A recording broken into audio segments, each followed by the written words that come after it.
কলকাতায় তৃণমূল থেকে বহিষ্কৃত হুমায়ুন কবিরের ডাকে বাবরি মসজিদ নির্মাণের জন্য শুরু হয়েছে দানের ঢল। মাত্র 2 দিনেই উপচে পড়েছে 11টি দান বক্স। নগদ থেকে অনলাইন সব মিলিয়ে দান এখন কোটি টাকার ঘরে পৌঁছতে পারে।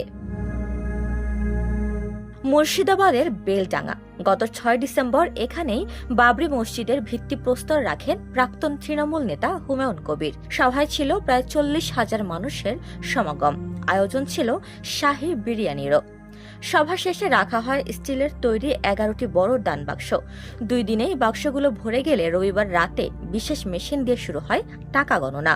এখন পর্যন্ত 4টি দান বক্স আর একটি বস্তা মিলিয়ে পাওয়া গেছে 37,33,000 রুপি।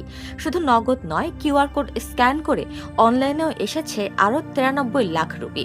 মানুষ মন খুলে দান করছেন। এই মসজিদ আমরা বানিয়ে ছাড়ব। স্বচ্ছতা নিশ্চিত করতে পুরো টাকা গোনার প্রক্রিয়া সরাসরি সম্প্রচার করা হচ্ছে। প্রতিদিন 30 জনের একটি দল গণনার কাজ করছেন। সোমবার খোলা হবে বাকি 7টি দান বক্স। হুমায়ুনের ঘনিষ্ঠ মহল দাবি করছে এত দান তারা আশা করেননি।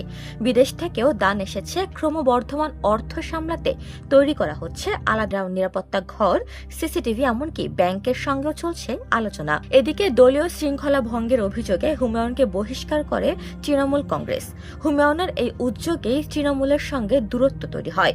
মমতা বন্দ্যোপাধ্যায়ের সভায় উপস্থিত হয়ে তিনি জানতে পারেন তাকে দল থেকে বহিষ্কার করা হয়েছে। ক্ষুব্ধ হুমায়ুন জানান 22 ডিসেম্বর তিনি নতুন দল ঘোষণা করবেন এবং রাজ্যের 135টি আসনে লড়বেন। তবে হুমায়ুন কবিরের মসজিদ নির্মাণ উদ্যোগকে ঘিরে রাজনৈতিক মহলে তোলপাড় অব্যাহত।